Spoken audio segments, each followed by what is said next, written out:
we're kind of approaching an inflection point, especially with respect to the Republican contest, because at this point, 43% of the delegates in the Republican contest have been awarded.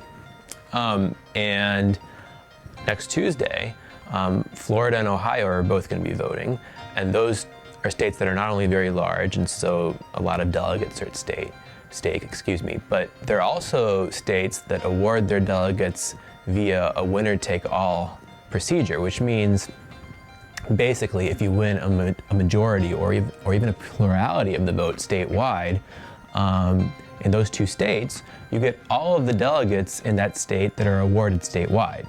It's a little bit more complicated than that because delegates are also awarded by congressional district, right? But the point is that if Trump wins those two states and he wins them handily, he racks up a lot of delegates very, very quickly. Rubio has really kind of fallen off the radar screen, and it's really do or die for him on Tuesday.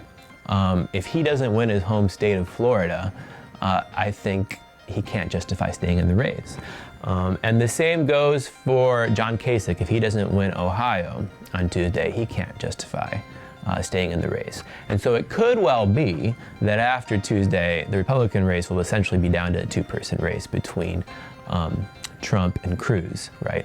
And from a certain perspective, Republican Party leaders would be happy with that because, the more candidates drop out, the more easy it is for the party leadership to coalesce behind a candidate.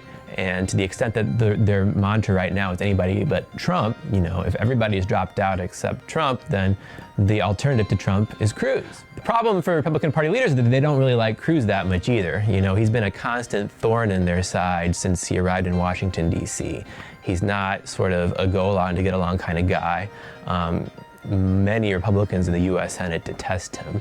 And so they've really had to swallow their pride, and they've had to, basically sort of very reluctantly accept the idea that in order to stop Trump, they're going to need to get behind Cruz.